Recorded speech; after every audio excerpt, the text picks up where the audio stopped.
B'siyata d'shmaya, we're going to learn Shabbos Daf Tzadik. We're going to start 9 lines from the bottom of Daf Peites Amud Beis. Says the Mishnah, Hamoitzi eitzim, if somebody takes out from Rishus HaYochid into Rishus HaRabim, or vice versa, wood. How much wood does he have to take out to be called a significant act of carrying that he will be chayav on Shabbos? Kedei levashel beitza kalo. As much as it needs, as much wood as is needed in order to cook a beitza kala. As we've seen previously in the Gemara, this means an egg of a hen, and not even a whole egg, just a gregarious the size of a dried fig of an egg of a hen. As much wood as is needed to cook such an egg, that's how much is considered significant to be chayiv on Shabbos. Tavlin, somebody who carries spices on Shabbos, how much does he have to carry in order to be chayiv?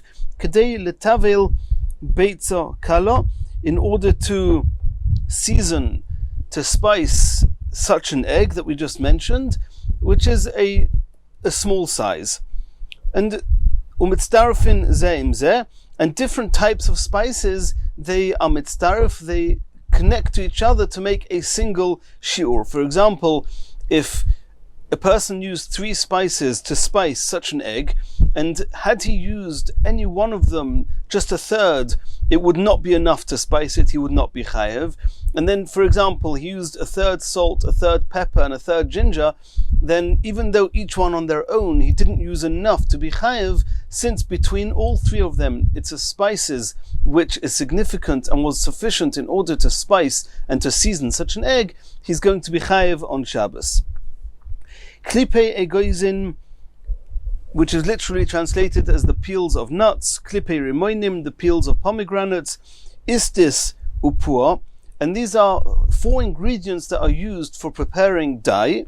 Kedei litzvoya behen beged cotton, pi svocha. If there's enough dye that can paint, that can dye the piece of material, a small piece of material that was typically put on the top of the hat of the women's hats, if there's enough to paint it, that's significant enough that if it's carried on Shabbos, he will be chayev. Meiraglaim, which is urine, neser uboiris, kamulya v'ashlag, and these are all detergents. These are different ingredients that are stain removers. Then these 5, if one carries them, then it's only significant if there was enough there, kedei lechabes beged cotton, pisvacha. If there was enough to clean, to whiten, or to remove the stains from this small piece of material that was attached on top of the hats of the women. Rabbi Yehuda says that these detergents, these stain removers, it's enough if he carries just as much as is needed, kedei lehaver es hakesem, in order to remove a small blood stain. Says the Gemara, Tanina chod zimna. The Mishnah starts that the amount of wood that's called significant if you carry it on Shabbos is as much as you need to cook a dried fig's size of a hen's egg.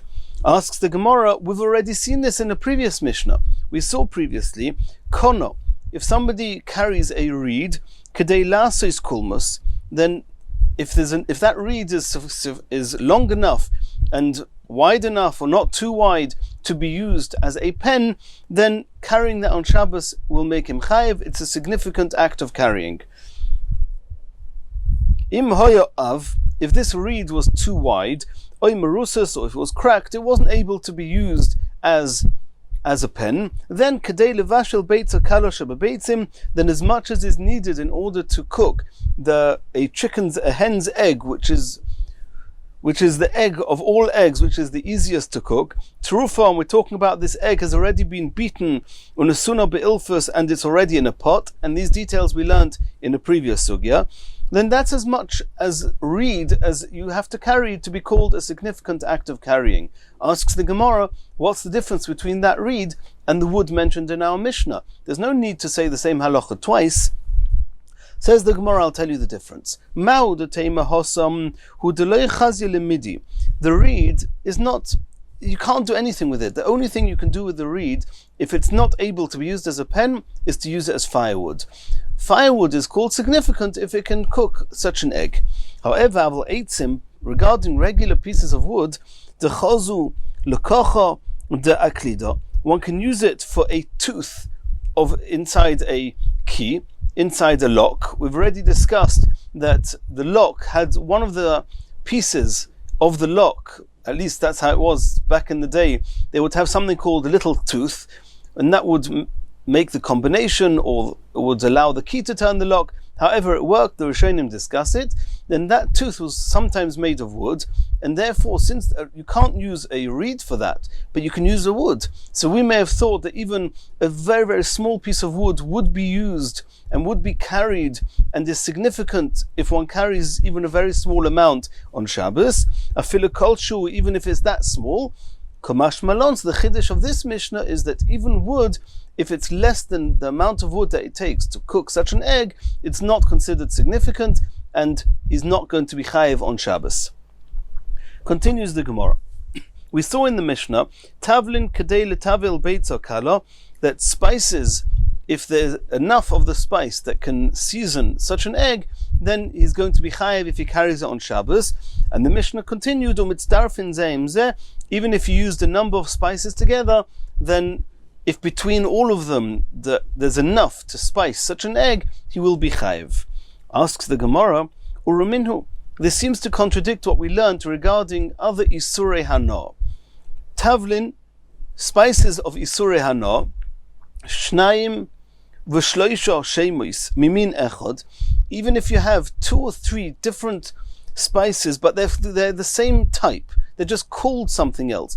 For example, taking a pepper, there's white pepper, there's black pepper, there's long peppers, they each have a different name, but it's the same type. Oy mishloishes minim, or if it's made of 3 different types of 3 different spices, asurin umitzdarfin zeimze, then they are osa. If there's enough, that means if you put enough spice in order to make the difference to the food, then since the spices are osa b'hana, so too the whole food into which these spices were put also become prohibited to have any benefit from them. And even if you didn't use any one spice, even if you used different spices and different named spices, they're mitzdarf zeimze. V'omar Chizkiah commented on this, b'minei mesika shanu. When do we say that either 3 different types of spices, or the same type with a different name, that they combine in order to become osa, or to make the whole pot osa? That's only when they are minei mesika, when they are all they all complement each other in flavoring and sweetening or flavoring this particular dish. But if the 3 spices that are used do not complement each other when seasoning, when spicing a dish, then they do not combine with each other. And since if they are all called minei mesika, they're all types of flavors that complement each other, then since they complement each other, they combine to make one shiur, one measure, to become either osa, or the whole pot will be osa. Says the Gemara, the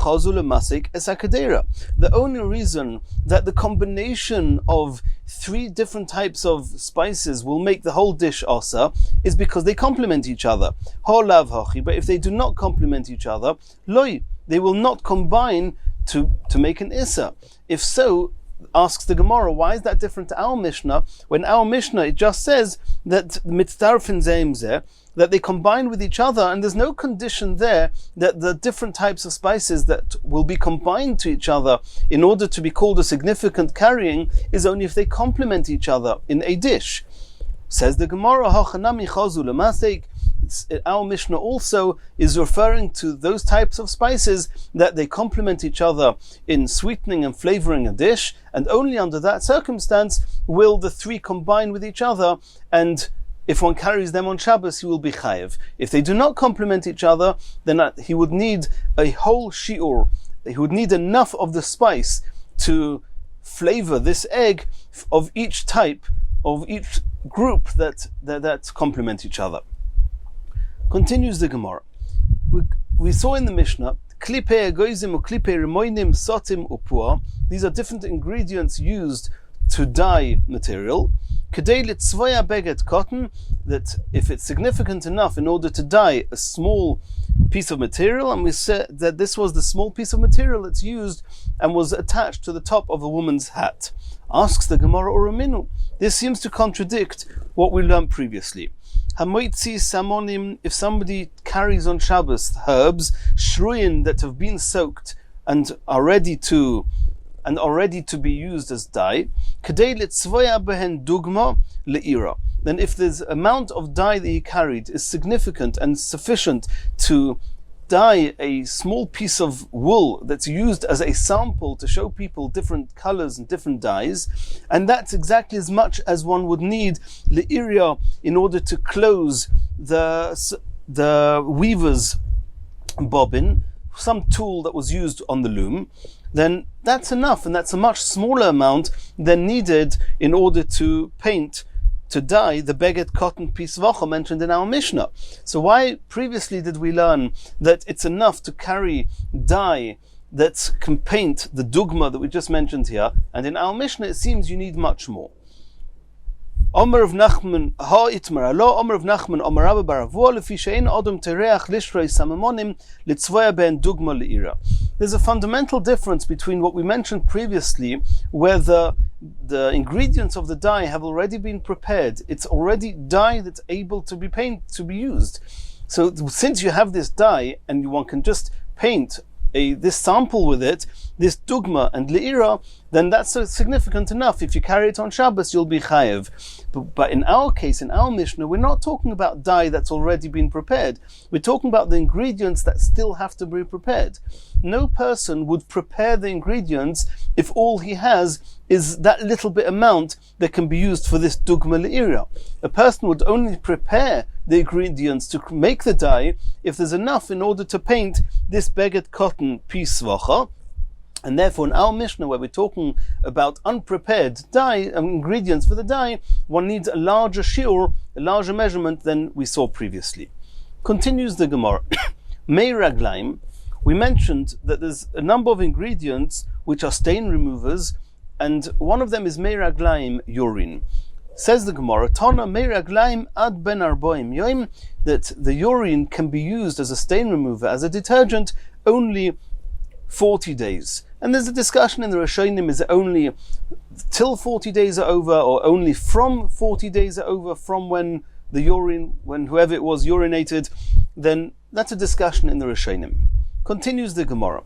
Neser, another one of these detergents was called Neser.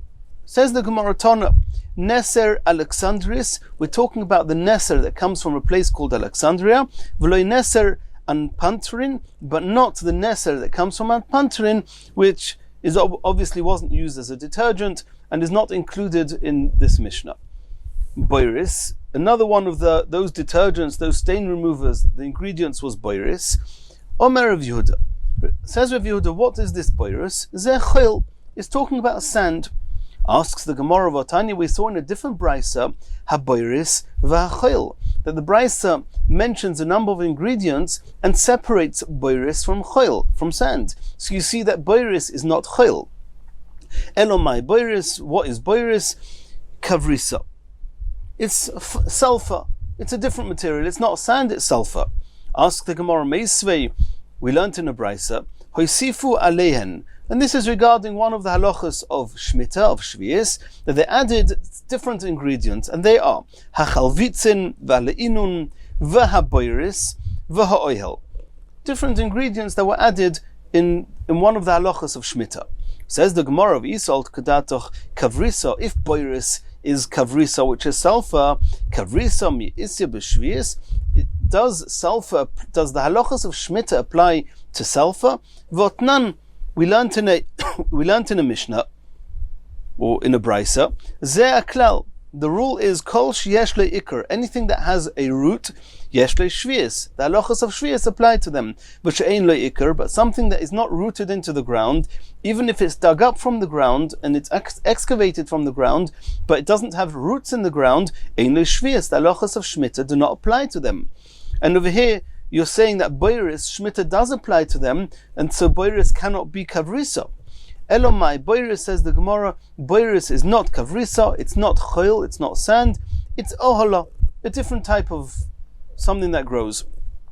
Asks the Gemara about Tanya, we learned explicitly in a brisa, v'ha boiris v'ohola, that boiris is counted separately as than ohola, so boiris cannot be ohola. Elo, says the Gemara, trei gavne ohola, there are two different types of ohola. One of them is called ohola on its own, and one is called boiris.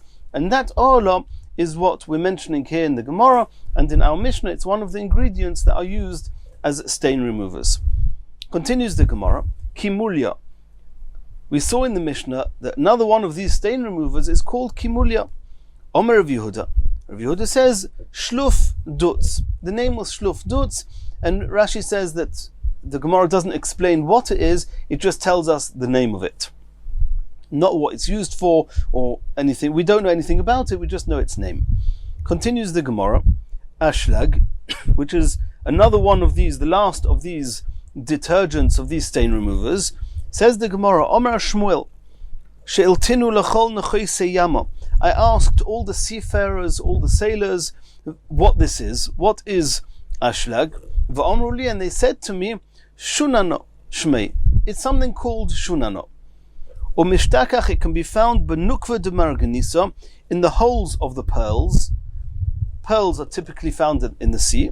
Umafgilei, and one removes this shunano from the holes of the pearls, beramtza de parzela, with a pointed instrument made of iron.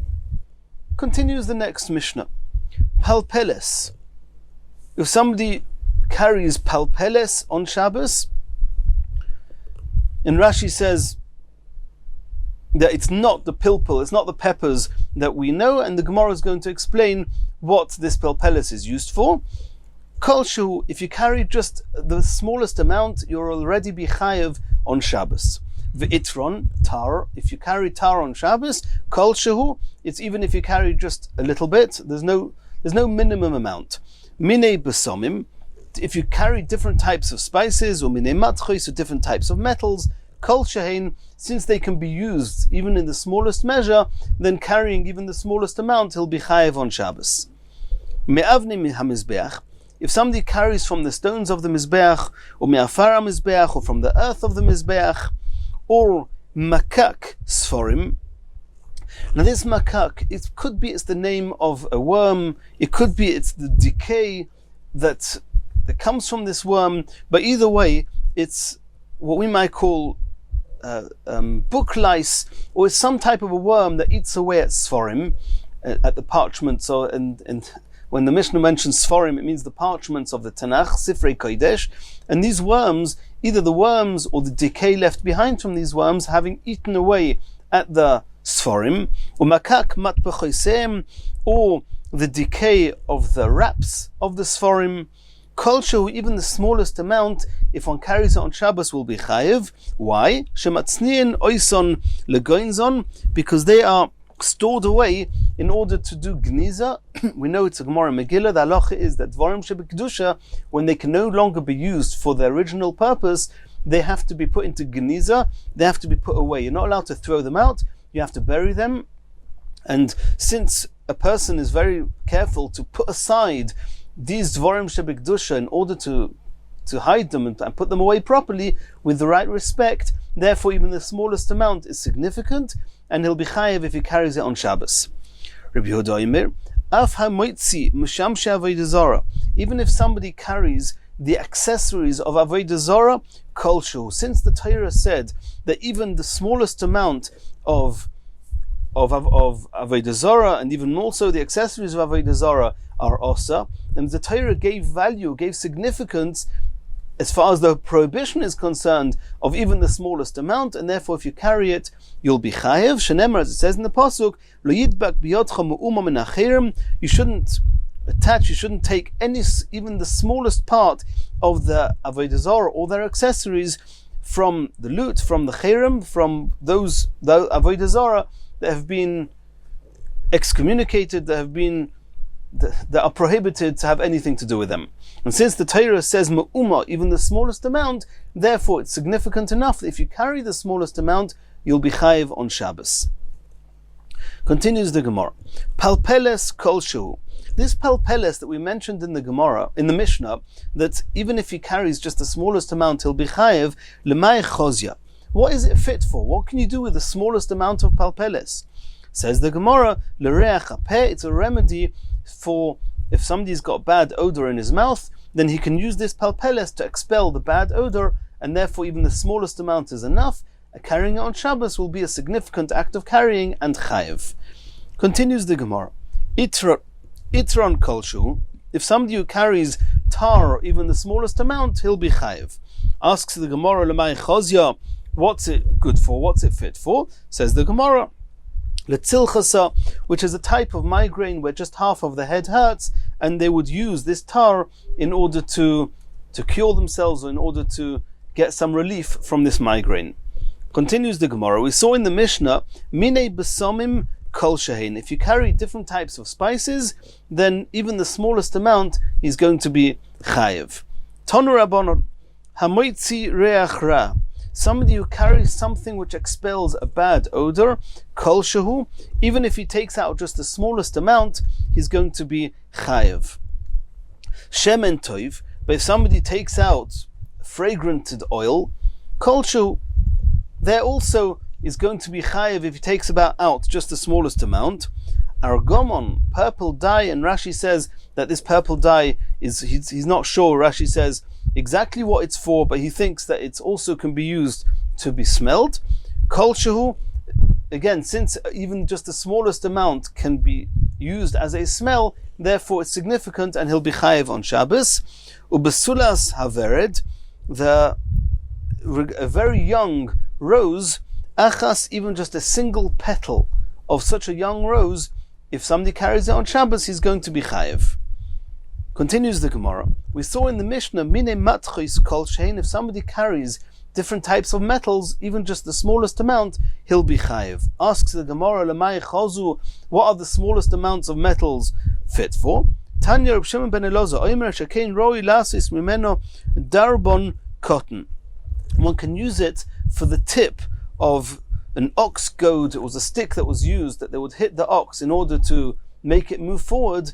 Then the head of this ox goad, this stick, there would be a metal head on it, and this small head, I mean the darban cotton, this small stick that was used for to move the oxen, the head of it would be a piece of metal, even a very small piece of metal, and therefore it's significant and will be chayev on Shabbos.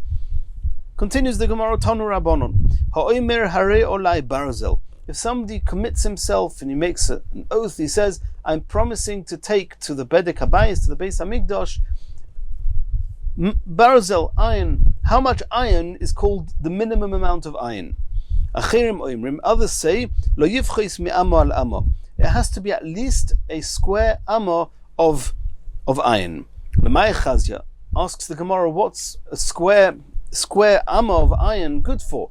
And it could be the Gemara means to ask, what's the Beis Hamikdash going to do with a square plate or a square amo plate of iron? Omer Rav Yosef says, lekalya oirev, it's used as a crow chaser, in order that the crows should not nest on top of the Beis Hamikdash. They would take these pieces of metal, a square amma, which would have very sharp edges, and into them were knocked some sharp nails, and this would prevent the crows from nesting there. And typically they would use these plates of a square amma for these crow catchers, and therefore that's the minimum amount of iron that's usable in the Beis Hamikdash. And this person who committed himself to bring iron to the Beis Hamikdash has to bring at least this amount. Ve'ikadamra, others say, achirim oimrim, loy yifchois mikalya oirev. It's the same implications, just saying it the other way around. If somebody said he was going to bring barzel, iron, to the Beis Hamikdash, then he has to bring as much as is needed to be used as a crow chaser. V'kamo, how much is that? Omer Rav Yosef, amo al amo. It wasn't Rav Yosef that commented that an amo by amo can be used as a crow chaser. It was Rav Yosef that commented that the amount used for a crow chaser is an amo by an amo. Continues the Gemara, Nechoishes, if somebody committed himself to bring copper to the Beis Hamikdash, lo yivchois mimo o kesef, then he has to bring as much copper that has the money value of a silver coin called a ma'ah. Tanya Rabbi Eliezer Omer, lo yivchois mitzinoira ktana shel nechoshes. There's somebody who promises, who commits himself to bring nechoshes, to bring copper to the Beis Hamikdash. He has to bring a small copper fork, or as much copper as would be needed for a small copper fork. Lemay chozya. What would the Beis Hamikdash do with this small copper fork? Omar Abaya shemechatitin bo es apsilois. They would trim the wicks of the menorah with it, or mekanchin aneros, and they would clean out the lamps of the menorah with this little fork. Continues the Gemara. Makak sforim umakak mitpachas. We saw that these worms, or the decay consequent to these worms that would eat away at the sforim, at the Torah scrolls, or at the wraps of the Torah scrolls, they need geniza, and therefore a person will typically store them away, even the smallest amount, and if one carries even the smallest amount, he'll be chayiv on Shabbos. Says the Gemara. The Gemara is now going to give us a list of different worms, and really they're all worms that are eating away at different materials, just different worms that eat away at different materials, or different items, we'll see, they have a different name. Says the Gemara, Amar Rav Yehuda, makak, the term makak is used decifri, for the worms that eat away at scrolls. Tachach is the name of the worms that typically eat away the shi'uri on silk. Ve'ilo is the name of the worms that eat away the invi at grapes. Ufeh is the name of the worms that eat away the te'ene, that eat away at figs. V'ho is the name of the worms that eat away the rimoini at pomegranates. Kulu sakanta, the common denominator between them all is that they are very dangerous. If a person swallows them, it can be fatal. Hahu Talmido, there was this student, to have a Yosef Kamed Rabbi Yochanan. He was sitting in front of Rabbi Yochanan. Have a ka'ochil te'ena, and he was eating figs. Omar, he said to his Rebbe Rabbi Yochanan, Rebbe, my Rebbe, kutzin yesh b'te'enin. There seems to be thorns in these figs. Omar lei, and others say it wasn't Omar lei. Rabbi Yochanan either said to this Talmud or said to himself, kotlei pe ledein. This worm called pe, there's no thorns in these figs, but the worm called pe is in these figs, and this worm called pe has killed this Talmud. And the Mefarshim say that it's not likely that he actually said this to the Talmud who was suffering, but he said it to himself. Continues the next Mishnah. Hamoitzi kupas haroichlin. If somebody carries out a peddler's box, and in this peddler's box there were lots of smaller boxes, and in each box there were little packages or little groups or little bits of besomim and other things that they were selling. Afal pi sheyesh ba minim harba, even though there are many spices in this one box of the peddler, einu chayev elo chatos achas, he's only going to be chayev one chatos if he carried it by mistake. And the reason is that even though he carried many items, but he did one act of carrying, he carried out the peddler's box. If somebody carries garden seeds, pochis mikroigreris, the amount of seeds that he needs in order to be chayiv on Shabbos is less than the size of a dried fig. Rabbi Yehuda ben Beseira says that the amount of seeds you need to be chayiv on Shabbos, if you carry them, chamisha is 5 seeds. Zera kishuin, the seeds of kishuin, which are sometimes translated as cucumbers, shnaim, 2 seeds are significant enough that if they're carried on Shabbos, he will be chayiv. Zera dluin, if somebody carries a seed of dluin, sometimes translated as a pumpkin, shnaim, 2 of these seeds are enough.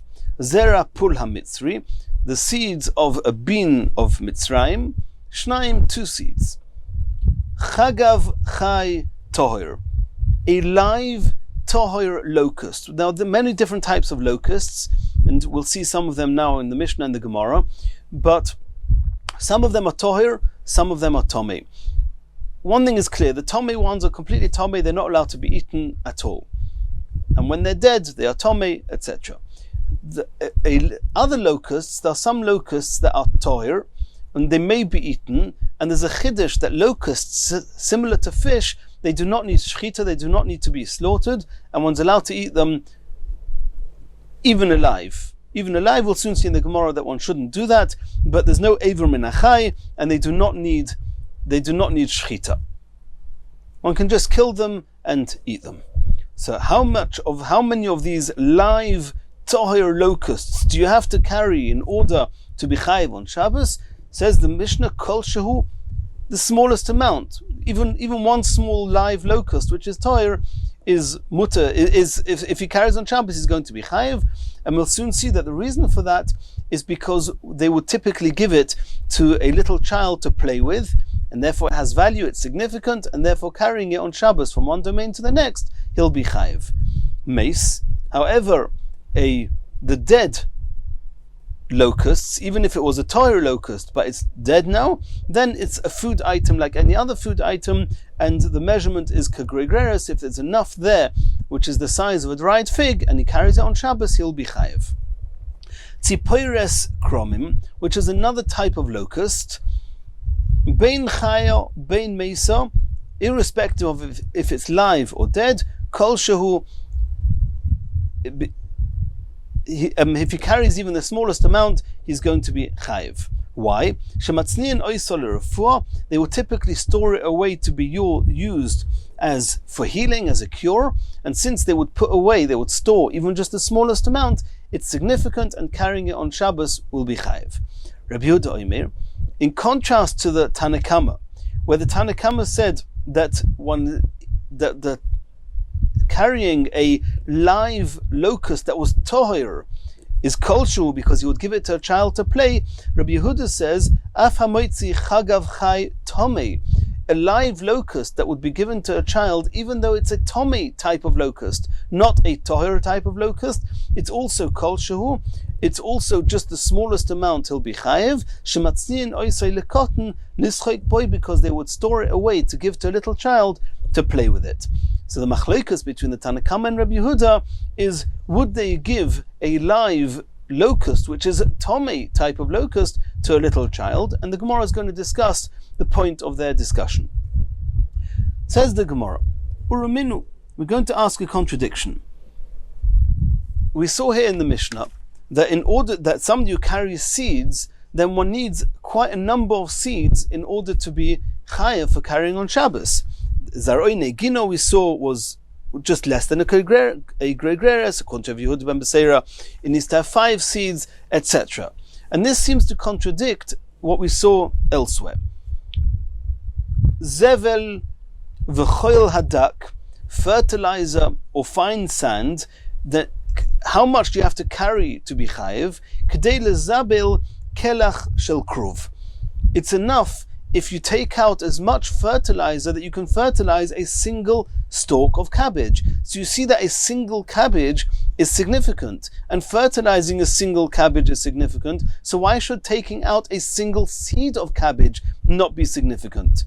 Rabbi Akiva, that was the opinion of Rabbi Akiva. The Chachomim say, if there's enough fertilizer in order to fertilize a leek, a single leek, then he's already chayiv on Shabbos. So what if fertilizing a single leek is significant? Why is carrying a seed of a single leek not significant? Amar of Papa says, I'll tell you the difference. If it's already been planted and now it's a vegetable, a cabbage, a leek, it's significant, it's choshev, and therefore carrying it, or carrying the amount of fertilizer needed to fertilize this, is significant, because a person would take the trouble to fertilize a leek or a single cabbage. But in the case of our Mishnah, where we're talking about seeds that have not yet been planted and become vegetables, nobody would carry a single seed in order to plant it. Carrying fertilizer to fertilize a vegetable, even a single vegetable, is significant. But a single seed has no significance, and therefore carrying it, he will not be chayev. How much do you have to carry to be chayev? That's what we saw in our Mishnah. Continues the Gemara. Zera kishuin, which we said was the seeds of cucumbers, the Mishnah said, Shnaim, if you carry 2 of them, you're chayev on Shabbos. Tonu Rabbanon, we saw in a Brisa, Hamoitzi gar'inin, if somebody carries the pits of dates, im l'netia, if he's carrying them out in order to plant them, shtayim, carrying 2 is significant and he's going to be chayev. Im le'achila, if he wants to eat them, then k'meloi pi chazir, then as much as it takes to fill the mouth of a pig. They were the ones that would typically be eating the pits of dates.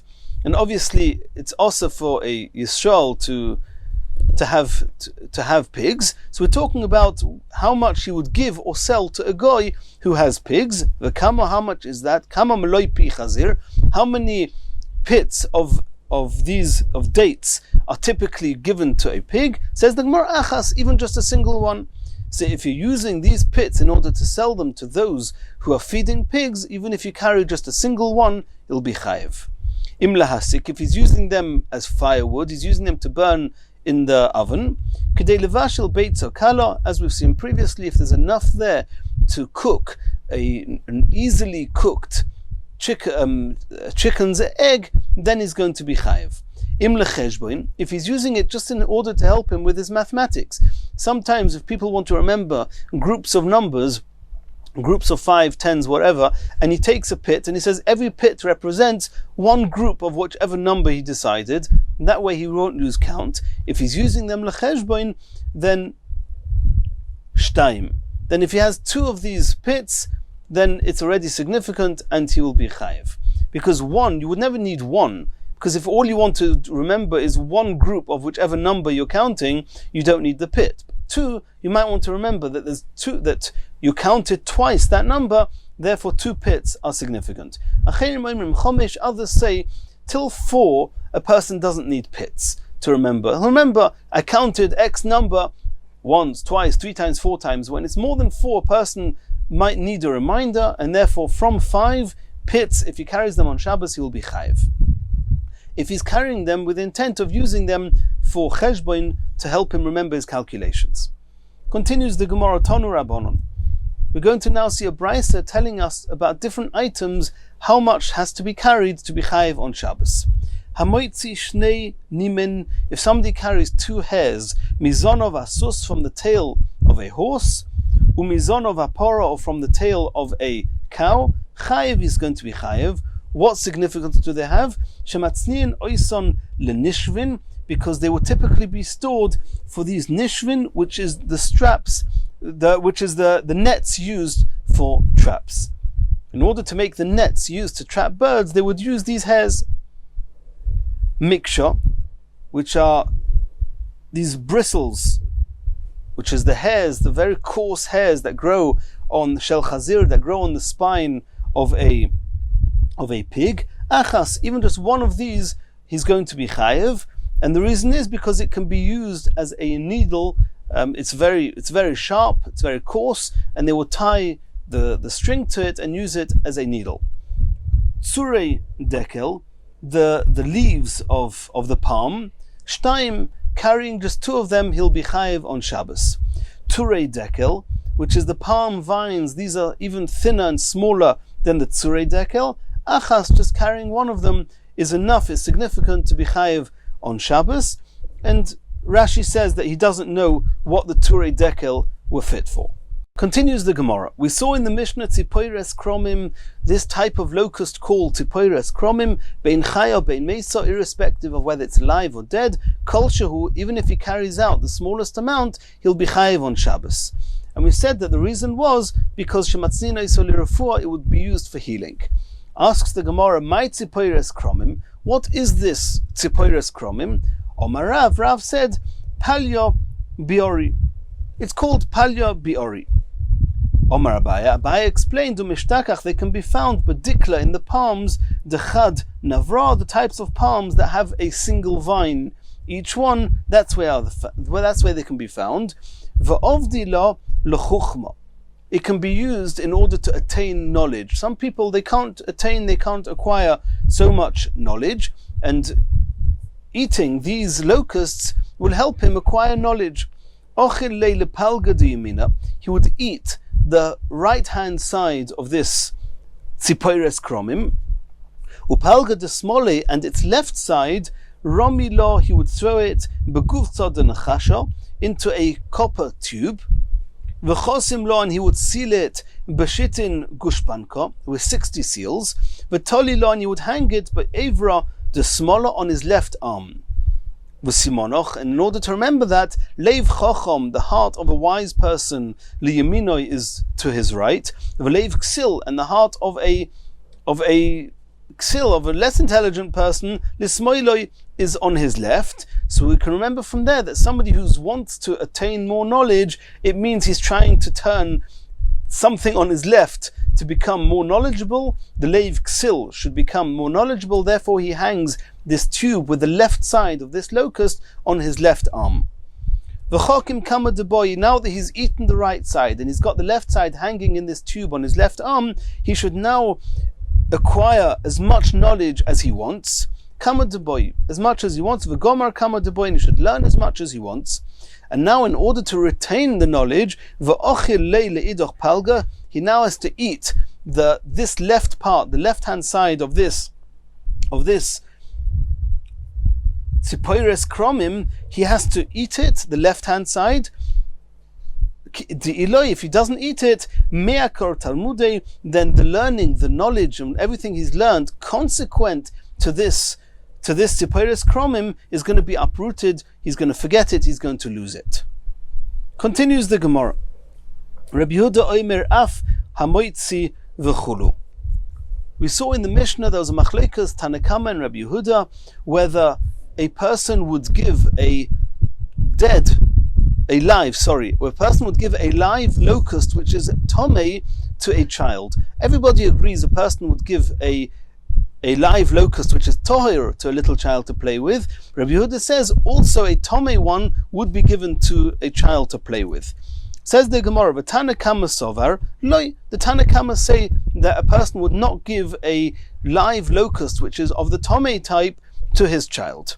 My tam, why would a person not give such a locust to his child?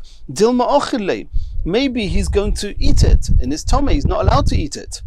Yehocha, says the Gemara, if you're concerned that the child is going to eat the locust that you've given him, tohir nami, then even giving him a tohir locust you shouldn't give him because he might eat it. Dehor Rav Kahana v'koim kamed Rav. Rav Kahana was standing in front of Rav, v'havakom me'ever shushiva, and he was holding a locust, a tohir locust called shushiva, apume, over his mouth. Omar lei, so Rav told Rav Kahana, shokle, remove it from in front of your mouth. So people shouldn't say meichel ka'ochele, that you're eating a live locust. There's an issa to eat something which is abominable. It's not nice to eat it. To eat a locust like that is something called bal teshaksu, and so people shouldn't accuse you of eating it. Remove it from your mouth. So you see clearly that even eating a tahir locust is an issa of bal teshaksu, at least when it's alive. So how can you Tanakama, if you don't want to give a tomei locust which is live to your child to play with, how can you give him a tahir one? He might eat it and he'll be transgressing bal teshaksu. Elo dilma mayis v'ochile.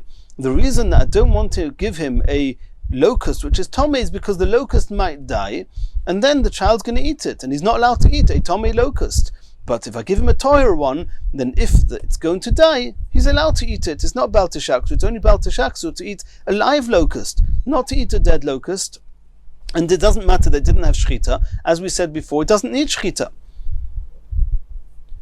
Says the Gemara of Rabbi Yehuda, Imayis. Rabbi Yehuda says that, understand, the truth is that if you give a child to play with, understand, you Tanakama, you're afraid that it's going to die and the child's going to eat it, and therefore you don't want to give him a tomei locust, but you're okay giving him a tohir locust.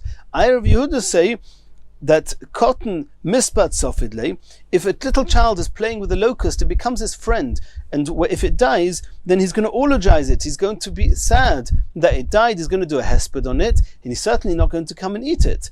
And therefore, Rabbi Yehuda says there's no problem of giving even a tomei locust to a child. He won't eat it when it's alive, and after it's dead, he won't eat it because he'll be giving a hesped on it.